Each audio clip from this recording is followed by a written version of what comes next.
Ladies and gentlemen, if I can have your attention for just a few short moments. I am delighted to welcome you to the 2023 Gala Dinner of the Leo Baeck Institute. My name is Markus Krah. I'm the Executive Director of LBI, and it is wonderful to see so many familiar faces and so many new faces at this special event, which, as we all know, takes place in the most difficult of times. The war in Israel hangs over all of us like a black cloud, and I'm sure it is on everyone's minds right now as we gather here. It is hard in so many ways and on so many levels. And at the same time, I believe it is all the more reason to get together tonight as a community of friends and colleagues, united by the conviction that Jewish history in the German-speaking lands, in the diasporas and beyond, that Jewish history matters and that it matters ever more so these days. And I feel heartened that by coming to LBI tonight, you send this message and support the mission of our institute to do just that, to engage with Jewish history. The core of the mission of the Leo Baeck Institute is to preserve German Jewish history, which we do through our unique collection of documents, objects, works of art.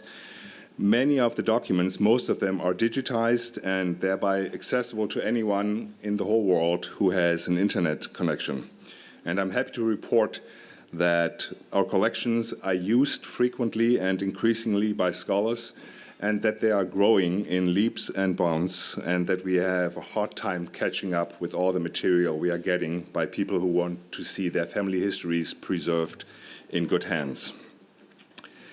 The other part of our mission is to promote German Jewish history and to show its relevance to the topics we are facing today: anti-Semitism and exclusion, flight and exile and refuge in times of war and persecution. Since you are here tonight, you may already know that LBI strives to show the relevance of the German Jewish past for our present and for the future in many ways. Our flagship project is the award-winning podcast Exile, and it is only fitting that today we are honoring very special people associated with this podcast and with the causes and values to which LBI has been committed for nearly 70 years. In its branches in Jerusalem and London, our office in Berlin, and of course here in New York, where we are a proud partner of the Center for Jewish History, in which we find ourselves tonight. Before we get to the ceremony of awarding the Leo Baeck Medal to this year's honorees, allow me to share just a little more news about our podcast, or podcasts, I should say. Just today, the first episode of our new series, LBI Presents, has dropped. Journalist Mark Oppenheimer chats with experts who explore more lives and histories preserved in our archives. I invite you to listen to LBI Presents, and I invite you to return with us to Exile when we launch the second season next year of this original podcast on which the new podcast LBI Presents builds. The original podcast, LBI Presents, was initiated and driven by one of our honorees tonight, former LBI President Bernie Blum. And I hope you had a chance to let the life stories that our other honoree, Mandy Patinkin, sitting here in front of me, has told us. I hope you had a chance to let these stories touch your heads and hearts as you listen to the exilic experiences of German-speaking Jews. The success of Exile, the podcast, can be measured in various ways and not just in clicks and downloads. The Leo Baeck Institute is immensely proud that the Conference on Jewish Material Claims Against Germany has awarded us a very generous grant to continue our podcast for another season.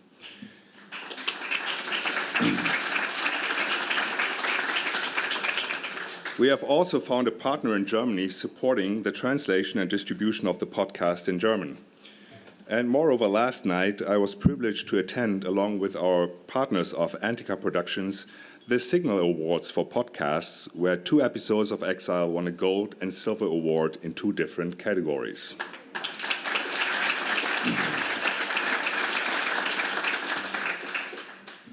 Amid all this joy, please allow me another brief and sad note. 2 weeks ago, one of the protagonists of the podcast, Eva Kollisch, passed away at the age of 98. As a matter of fact, it was the episode on Eva which won the Gold Signal Award in the category of history.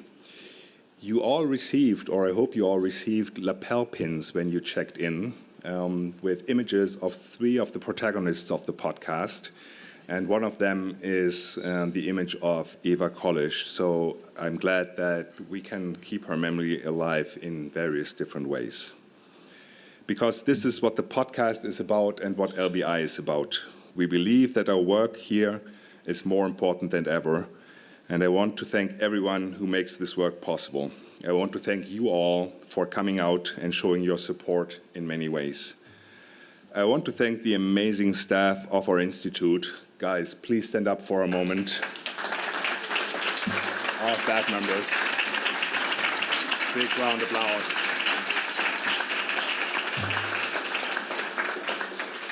Thank you. And I want to thank our board of trustees, many of who are here, who will also get the round of applause in a moment when David Marwell, our president, speaks to you and introduces our first honoree. Thank you all for coming. Thank you for being friends of LBI, and I hope we will have an inspirational evening. Thank you.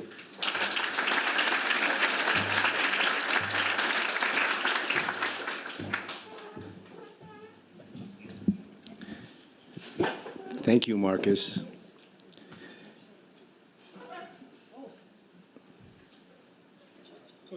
Oh, the back of your chair fell off. That's it. It's one of those sight gags that loosens everyone up. From the bottom of my heart, I appreciate all of you for coming here this evening and for supporting the Leo Baeck Institute. We do very important work as we preserve and present the important legacy of German-speaking Jews, and we could not do that without your support, and I thank you. Everyone in this room is important this evening, but I want to single out a few people for special mention. First, I want to thank Markus Krah, our executive director, who has been at the helm for just a little bit more than a year. LBI could not be in better hands.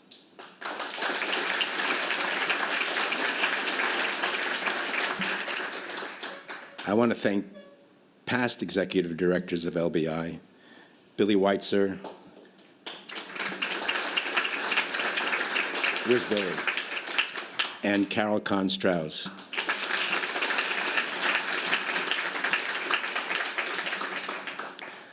I want to recognize the Consul General of Germany in New York, David Gill, and his wife Sheila. We have another Consul General from Houston, Kai Hennig is here.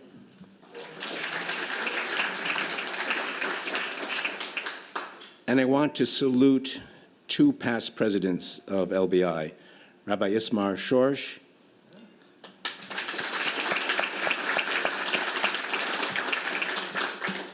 and Bernie Blum. Now, speaking of Bernie Blum, it is among my great honors this evening to present him with the Leo Baeck Medal.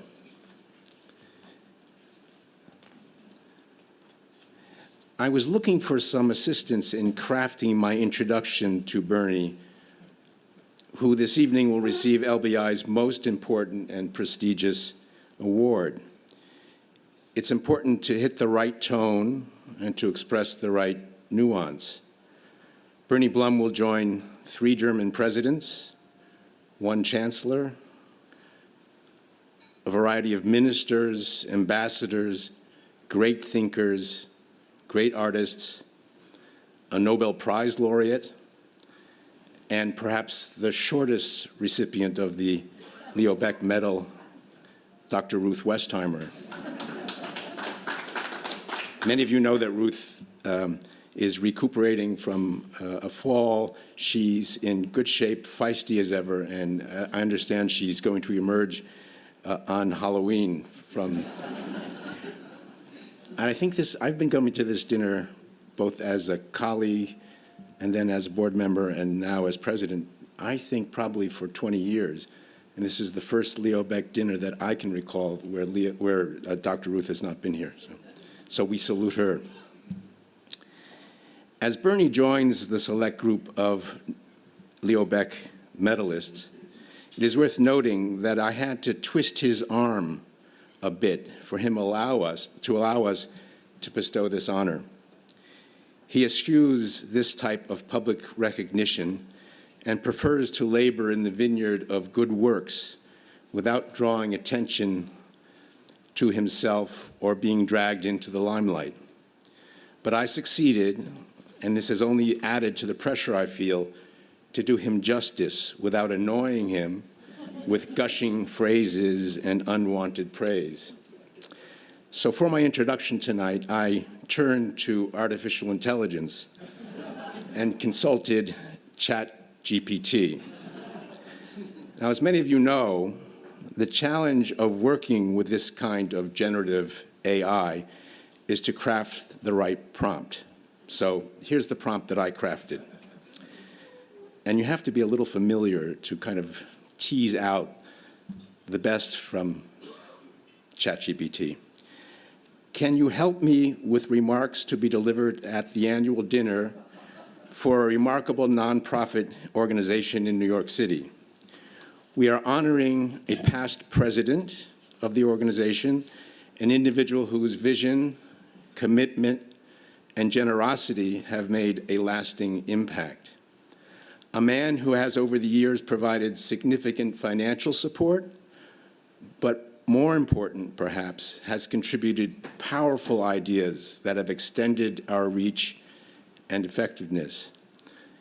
A person who not only believes deeply in our mission, but also has brought to the table both substantial financial support and game-changing ideas. A man whose innovative ideas have truly allowed us to eliminate borders and deliver unique content to new audiences in new and exciting ways.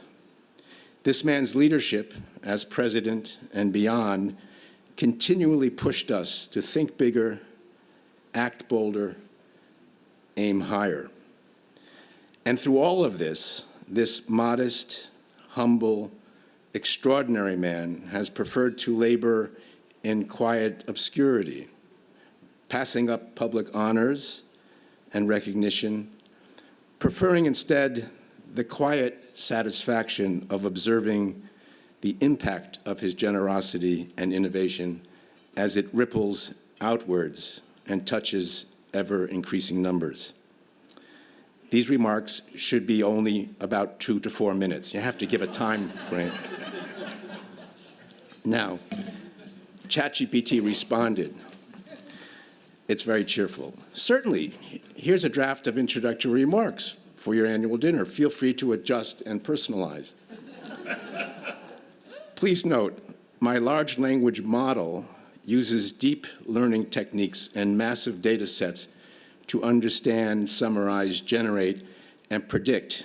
It is trained on vast amounts of text to understand existing and generate original content. The prompt you have delivered leads me to one conclusion. To the exclusion of all others, you have described Bernard Blum, also known as Bernie. Aware of his allergy to the limelight and his discomfort with unnecessary words, I would suggest the following introduction. Ladies and gentlemen, may I introduce the one and only Bernie Blum, who richly deserves this honor and has honored us by agreeing to receive it. Bernie Blum.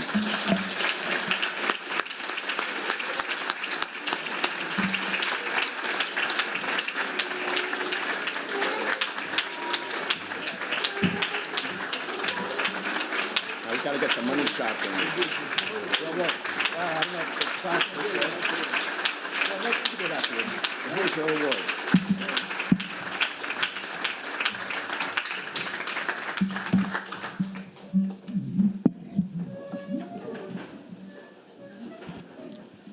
A couple of very tough acts to follow.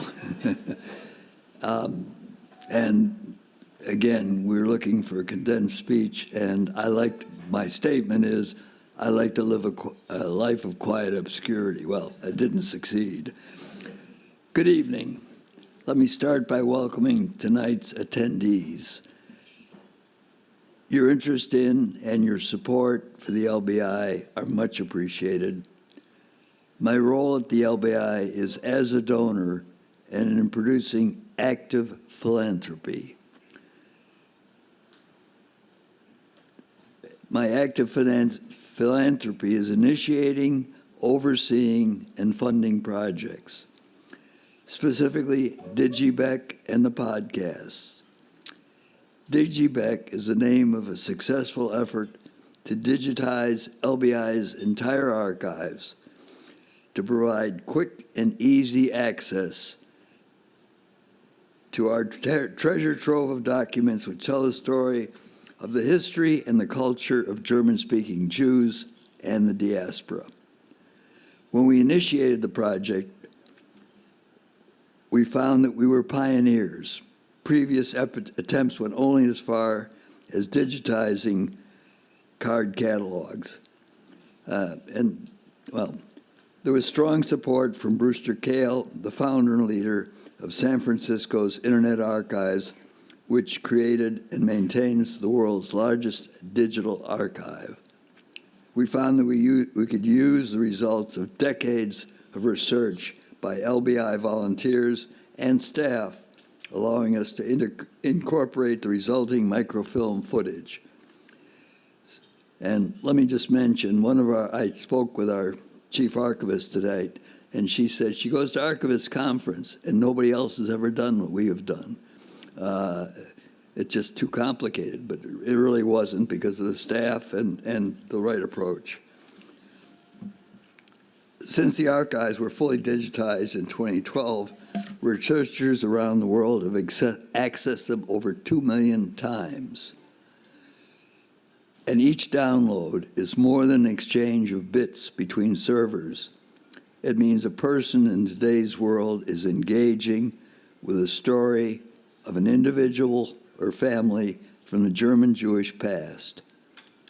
My other significant project was the creation and distribution of LBI's podcast entitled Exile. Credit here goes to Stuart Cox and his team at Annika. Stuart won two awards last night. Stuart, would you stand up, please? Let's give him a hand.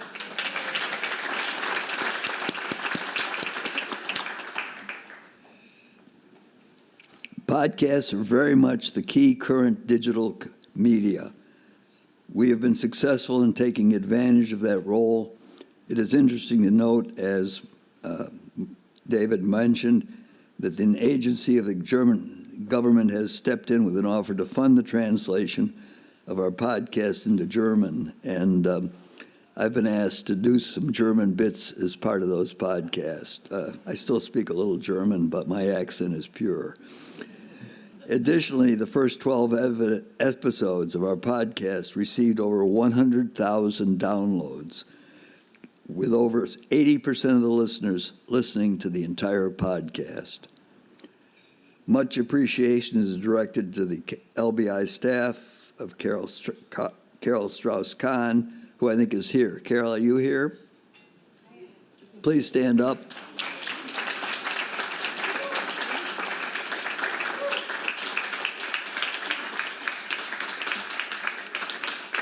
Billy Weitzer, who's here. Where are you, Billy?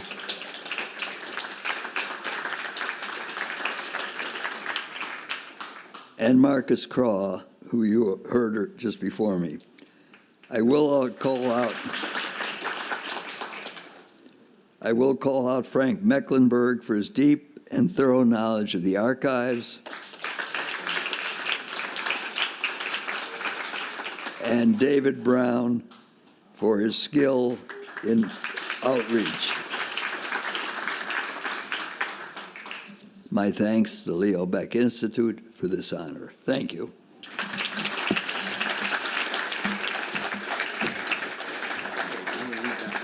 Okay. Come out here. Yep. You get in the middle. Okay. Okay. That's- there, that's good. Yeah. Okay. Thank you. Thank you.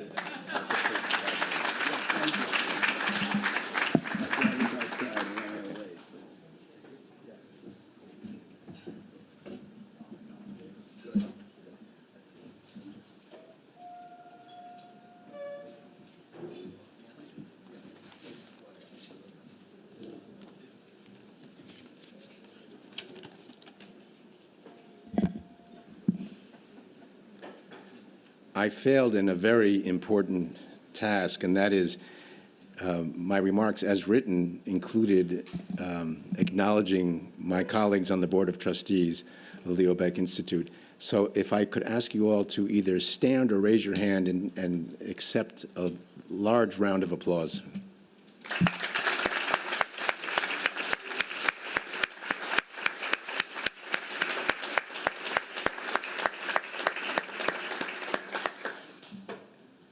And now I would like to ask Rabbi Lisa Grant to come and deliver the motzi. Lisa?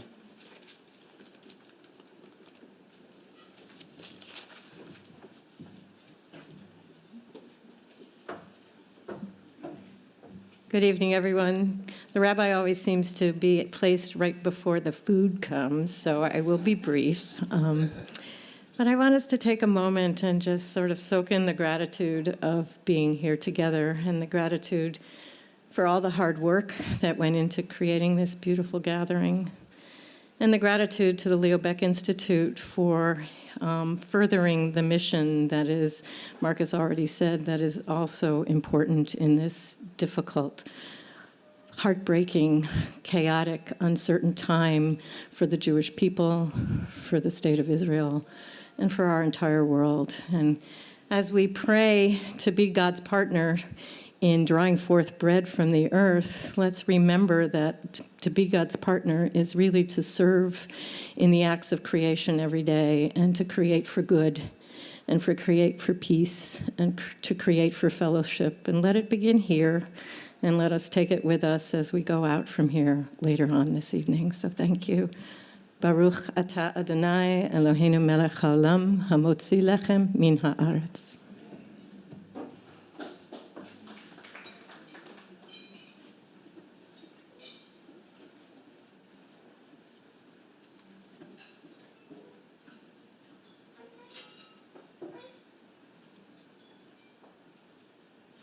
We tear in our family.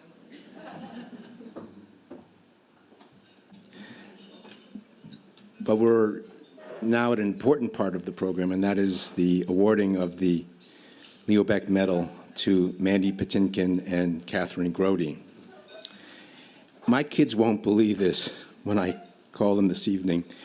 I had dinner at this table with Jason Gideon, Inigo Montoya, Saul Berenson, George Seurat, Jeffrey Geiger, Che from Evita, Avigdor from Yentl, Tata from Ragtime, and a host of other wonderful characters. And of course, I'm having dinner with Mandy and Kathryn, whose real-life personas were a fixture on Instagram and TikTok during the pandemic, thanks to the cinema verite glimpses into their lives, which were recorded and posted, much, I imagine, to their chagrin, at least at the beginning, by their son Gideon. Through these short postings, one gets to know this charming couple, appreciates their warmth, their obvious affection for each other, and the values that have shaped their lives together and as public figures. We at LBI could not be more grateful to Mandy, the host of our podcast series, Exile. He was and is the ideal, perfect choice, whose unmistakable voice supplies exactly the right gravitas, depth, and intensity necessary to animate the astounding stories that rest within the pages of our archives and are brought to life in Exile, the name of the podcast. So it's now my great pleasure and honor to introduce Ruth Messenger, who will tell us more about Mandy and Kathryn. Now, Ruth is known to most people in New York City for her remarkable career. She is the global ambassador for the American Jewish World Service, an international human rights organization which she ran from 1998 until 2016. She is a social justice consultant who teaches and does organizing and advocacy work at the Jewish Theological Seminary and at the Meyerson JCC, and teaches Jewish women social justice entrepreneurs who run organizations in the US, Israel, Africa, and Latin America.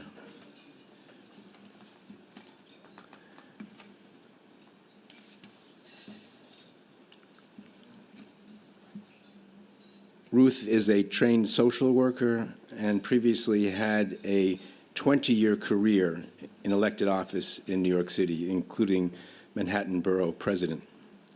She graduated from Radcliffe College and the University of Oklahoma and has several honorary degrees. Ruth is married to a retired educator, Andrew Lockman, who is also at the table along with Che and Inigo. Ruth has 3 children. Now get this, talk about the remarkable power of survival and generation. 3 children, 8 grandchildren, and 4 great-grandchildren, the youngest 1 year old. And the 3.5-year-old loves trains. Ladies and gentlemen, Ruth Messenger.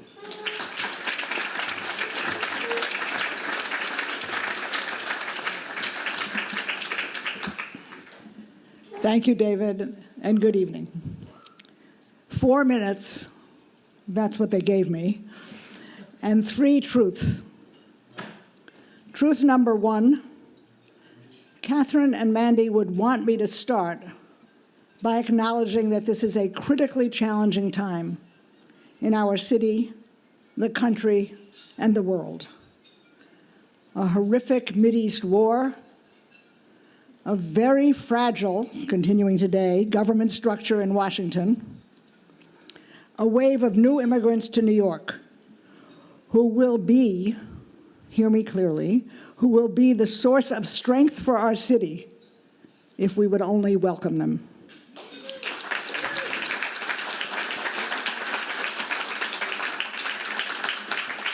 Truth number 2, it is, as I just suggested, not all darkness.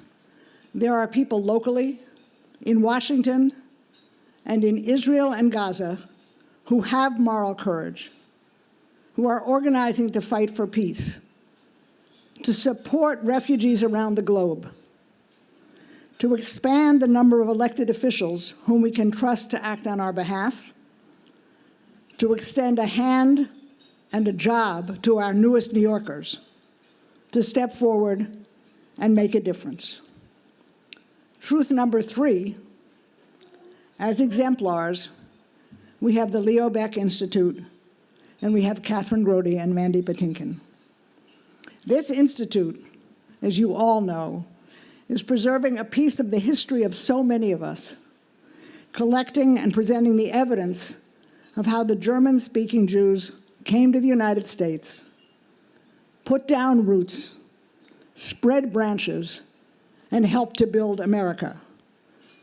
My 2 grandfathers among them. And out of his care for preserving this history, out of his interest in all our refugee stories, Mandy has worked with you at the Institute to create an amazing archive and find a way, with your renowned Exile podcast, to tell those stories of the 1930s and 40s, brilliant stories of bravery and determination and moral courage. And then you and he work to connect this past to our present, to the understanding which we want in each of our families, that we are all immigrants, that we are all immigrants, an understanding that is more important today than ever before. As the former CEO of American Jewish World Service, I traveled with Kathryn and Mandy to Cambodia. You know, trivia comment aside, I sat with them in a coffee shop and they said, well, we think we like your work, but what can we do? And I said, get on a plane, and they did. Kathryn remembers the brave young garment worker organizer ready to stand her ground at all costs, and the amazing short woman protecting her tribe's forests against loggers who were prepared to steal her land. And Mandy talks eloquently to this day about the pain of a school turned into a prison for dissidents who were then killed in that country's genocide. Kathryn and Mandy, brilliant performers, affirmed for themselves and affirmed for me the importance of stories, the power of history, and the connections among all people. And then, God bless them, they wanted more. They wanted to be with and listen to and learn from people who were today fleeing violence and danger, wanted to personally welcome Syrian refugees as they arrived in Greece. And so there they were in Lesbos, doing what needed to be done, bringing back stories of scared children and tireless aid workers. And they were, as I think you know, in Greece with the extraordinary International Rescue Committee, a group known to this audience, a group whose origins are with and of German Jews, founded at the behest of Albert Einstein, but its contemporary work is with and of all those escaping violence and oppression. The IRC, established to help Jews, stands today as a monument to working across lines of difference to rescue those in need, which is precisely how these two people see the world. Permit me one lighter note mentioned by David, because it is so much who they are. With all the challenges and with their continuing commitments to make change, Kathryn and Mandy can be found online, courtesy of their son, chatting about the joys and lunacies of real life. Mandy driving across country with a dog, fixing electrical appliances, talking fiercely to their neighbors, ranting at the universe, being real people in real time for the enjoyment of all the rest of us. If you haven't seen it, check it out. You'll love it. So tonight, with humility, I join the Leo Baeck Institute in honoring this couple for their efforts on behalf of refugees, not only with podcast and direct service, but as spokespeople for today's issues of flight and migration, as promoters of peace, as believers in change, as visible and vocal representatives of the values which we must all embrace to keep healing the world and building a globe that has room for all of us. They are, as Mandy has said, humaniticians, people who know that a life lived for others is the only life worth living. Kathryn, Grody, and Mandy Patinkin.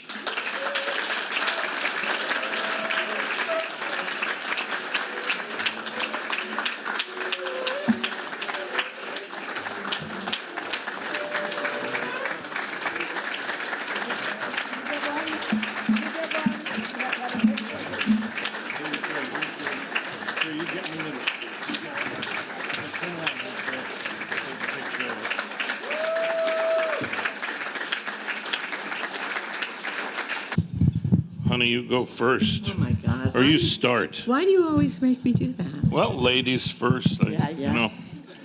And then I won't be listening to you. I'm going to look at the Okay, award. yeah, I know.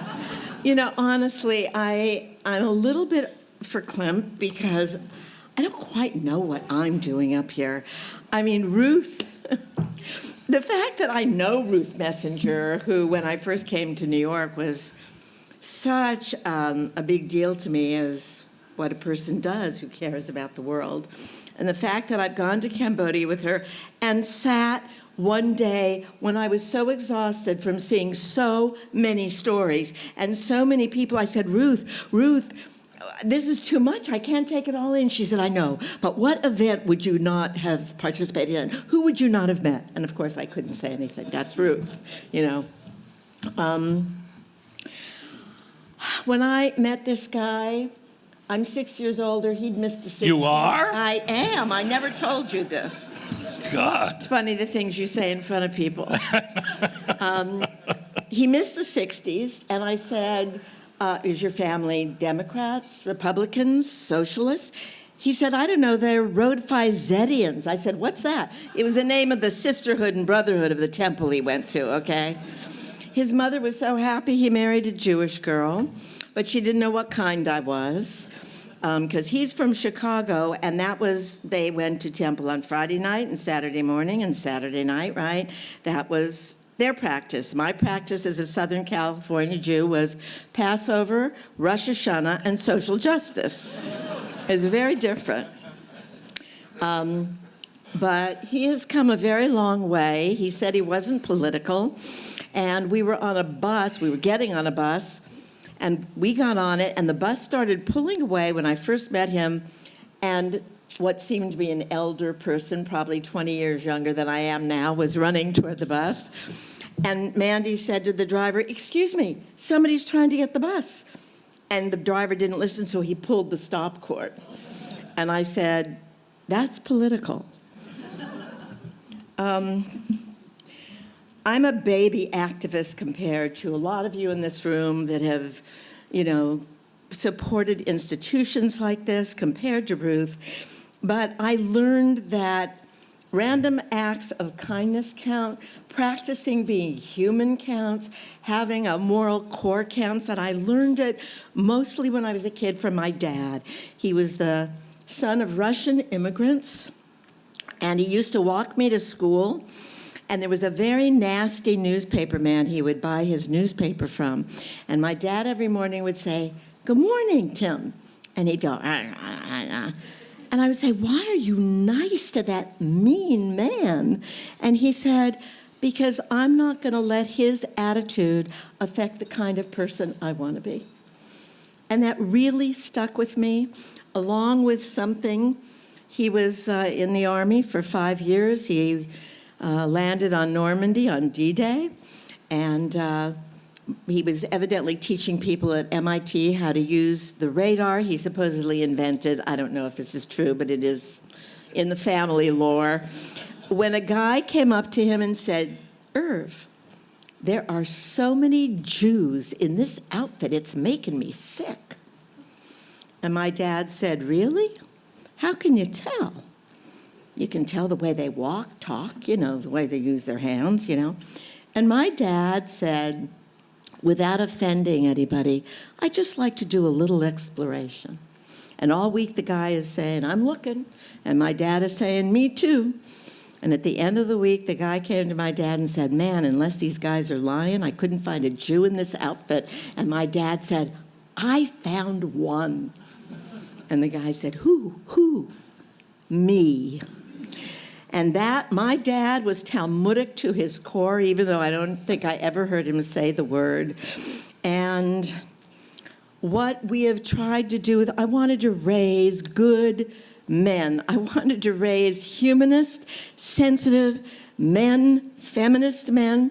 We had some issues with that early on, but we finally came to an agreement. I wanted to raise men that... I can't remember what the issues were. That's good, honey. That's a good forgetful thing. And we did. We raised activist sons who've gotten us in a little more good trouble than we expected with this social media stuff, which just is still the strangest damn thing to me. I am just very thrilled to be in this room, to work with my husband, to do what you can. Both sets of grandparents came from Odessa, one in 1904, one in 1928. And when I met the Elasi family in Lesbos, and when we visited them in Germany, it was so clear they were my grandparents, and I had no idea if anybody helped my grandparents. And this is what it means to be human. We see the commonality in each other, and we try to do the best we can every day, whether you say good morning and practice being human to your fellow elevator person, even if they're on their devices, which sometimes I am too. And then you do what you can for the larger world. And I thank you all very much for this very undeserved but very appreciated honor, my darling.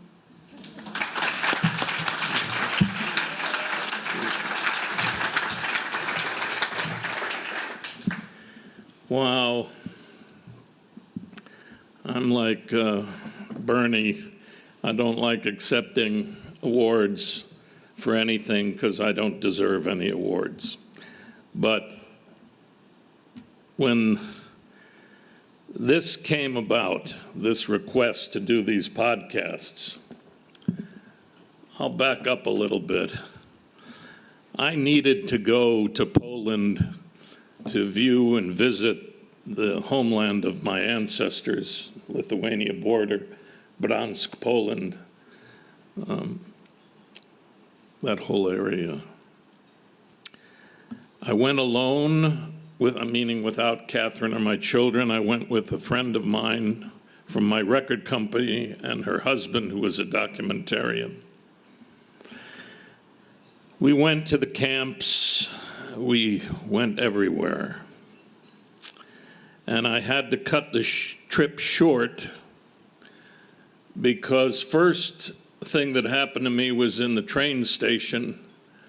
I fell on the floor and leaned against the wall, and the sounds of everyone speaking in German and the train noises and commands and all the black and white war movies that I'd grown up seeing overwhelmed me. And after we went to Auschwitz and Treblinka and too many other places, we had other camps we were meant to see, and we were on the train. And the sound of the wheels and the sounds and memories from the movies that my imagination made real, because I live in my imagination. My imagination is my reality. It's a much friendlier place for me. And I had a little breakdown in that train car. I couldn't take it. And I had to cut the trip short and go home. I couldn't take any more. And the images stayed with me. And I'm not a very good actor because I don't know how to make believe. I have to use something I can connect to. I have to ingest the real thing. So the darkest place I know to go is standing next to the crematorium where Mengele stood up there, and the pool of human ash was right here. I can't get it out of my mind ever. So I can't handle, you won't see me in Holocaust movies. I can't handle it. I won't make it through it. But I try to do my version of Tikkun Olam.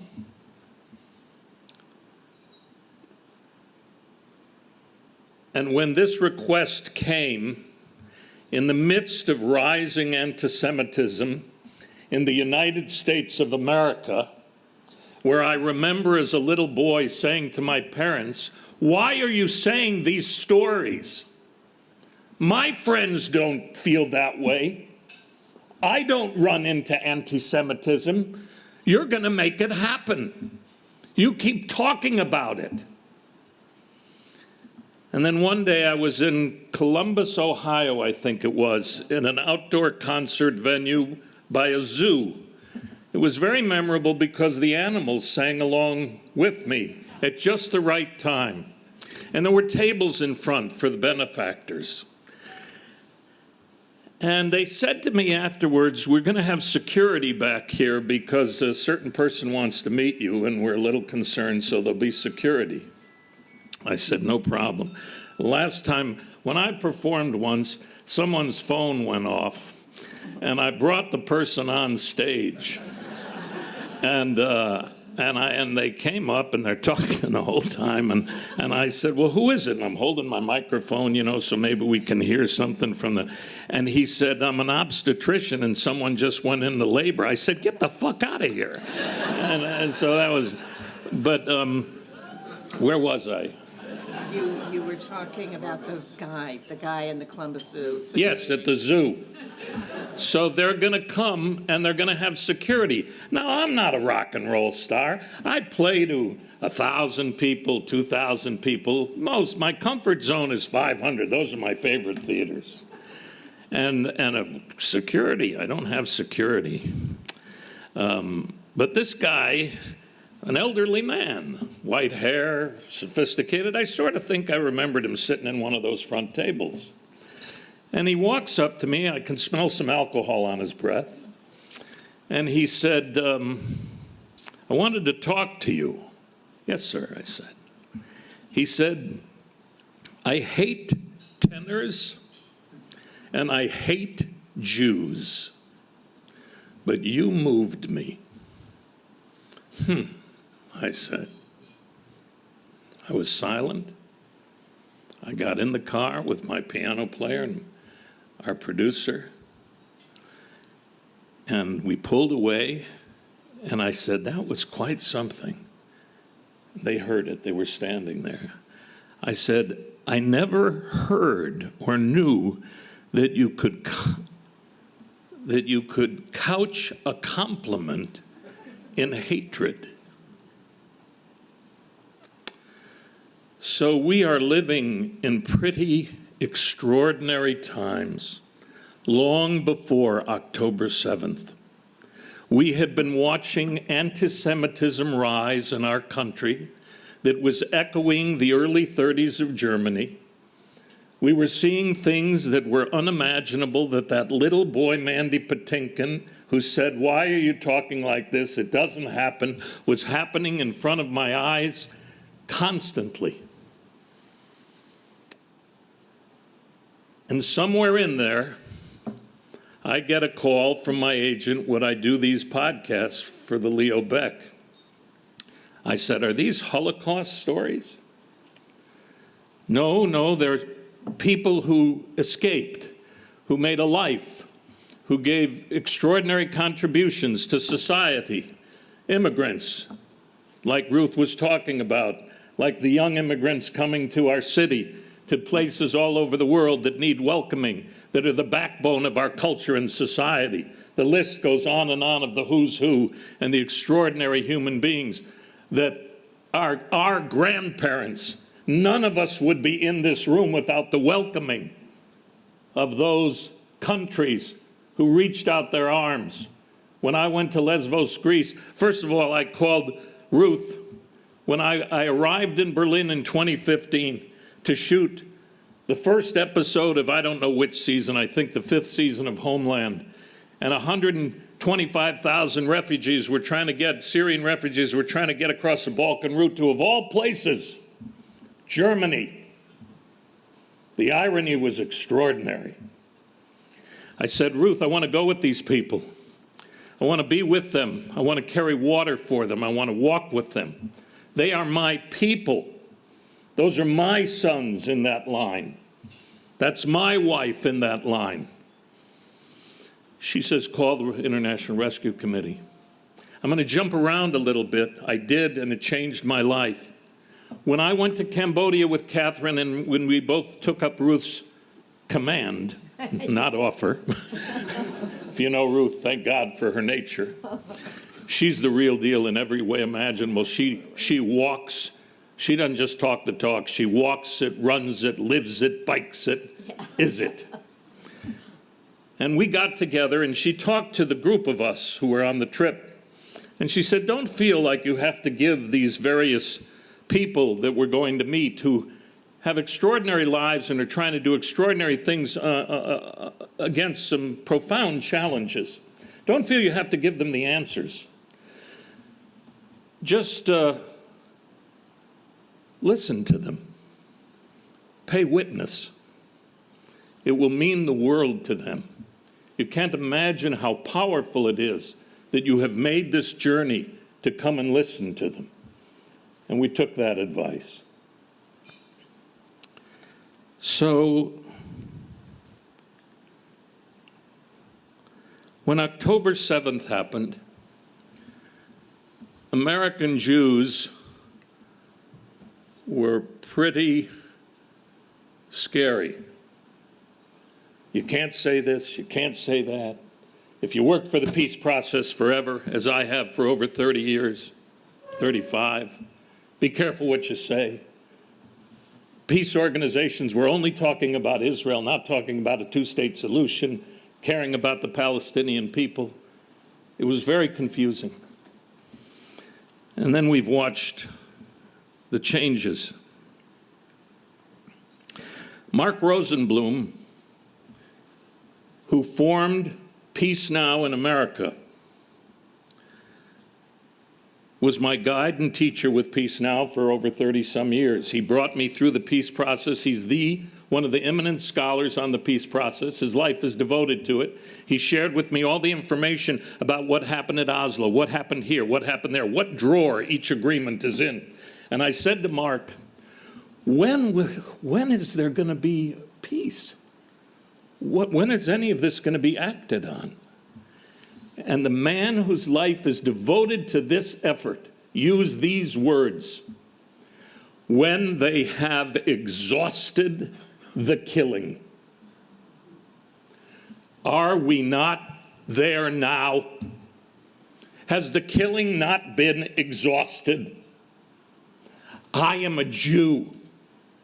Every part you mentioned that I've played, Inigo Montoya, Che Guevara, George Surratt, they were all Jewish because I played them.